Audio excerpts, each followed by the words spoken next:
So my name's Amber, and I grew up with local food. Really local food. Food that was grown in my grandma and great-grandma's backyards, which also happened to be my backyard. See, we all lived on one big hill over in Mitchell County in the mountains of North Carolina. And I spent my childhood running all over that hill.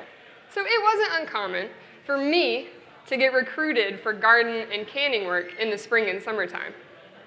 When I was in 3rd grade, though, my mom decided that she was going to get involved too, by learning to garden and can from my dad's grandmother, who we all called Mama Lois. Now, my mom is from the city, Asheville to be exact, and she works full-time at the local textile mill. So not only was gardening fairly new to her, but she also didn't have a lot of extra time. She wanted to do it though, and Mama Lois agreed. So each night when my mom would get home from work, we would walk down to Mama Lois's house to pick and prep and can tomatoes until 11 or 12 o'clock at night.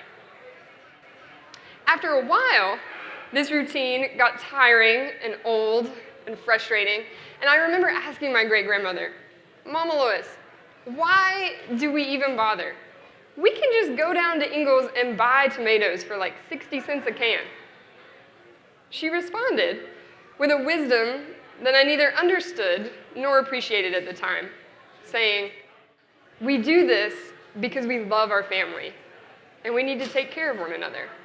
Fast forward 15 years, and I'm no longer a 3rd grader learning to garden with her mom and great-grandma in the mountains, but I'm now down on the coast in rural Brunswick County teaching 3rd graders to garden. And despite this kind of role reversal, I'm still learning many of the same lessons. I was again reminded of what Mama Lois had said about food as a way to care for one another one day this past spring, when Devante, one of the 3rd graders I teach, echoed what Mama Lois had told me when I was his age. We were harvesting carrots, and Devante was so excited. He was the first one to plunge his hand into the soil. And when he did, he wrapped his fingers around the carrot, pulled it up with a little more force than was necessary, and held it above his head in a pose of victory.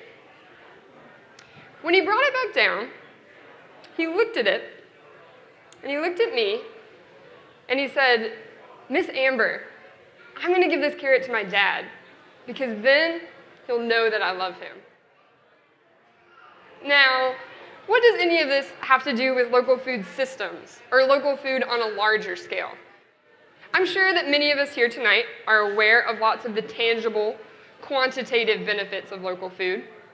For example, when our school cafeterias buy collard greens from local farmers, they're bolstering the local economy by putting money directly into the pockets of community members. At the same time, studies show that when kids know the farmer that grew those collard greens on their lunch trays, or better yet, when they help grow those collards that end up on their lunch trays, they're more likely to eat them, which not only fills their bellies with healthy food, but sets them up for healthier, lifelong eating habits. And these kinds of measurable benefits alone make farm to school and local food worthwhile. But how often do we think about the qualitative, symbolic benefits of local food? The things that we can't touch or count. Food as a means of loving one another, and investing in local food as a means of loving our communities, building our communities. There's something powerful about providing one another with physical sustenance. It somehow extends past our physical being and enters into this space where we learn to love and care for one another, just like Mama Lois and Devante were talking about. So imagine a place where we take this love and care and expand it from individuals to entire communities. And the beautiful thing is, we don't actually have to do that much imagining, because this isn't a new idea. Communities have been caring for themselves through local food for centuries. And oftentimes, this resilience and care is easiest to see in those places that are dealt an unfair hand in our society. Places like Mama Lois's Appalachia, or Devante's rural South Brunswick neighborhood.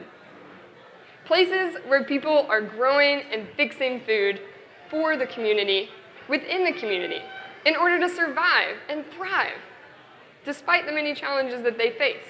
And folks, that's powerful. That's empowering. I can't accurately describe what it is that happens when you grow and serve a mess of beans or a bushel of sweet potatoes for the people that you love. It's a creative sort of process that forms and shapes relationships and communities, and honestly, I can't explain that. I don't know how to think through it, really. But I know that I felt it when my mom worked all day and came home and worked another 5 hours canning tomatoes. I know that Devontae felt it when he held that carrot up and couldn't wait to give it to his dad. And I hope that you feel it tonight and this weekend as we come together to remember and celebrate and take part in this local foods work that CEFS and so many other organizations across North Carolina are doing to help our communities care for themselves in such powerful ways. Thank you.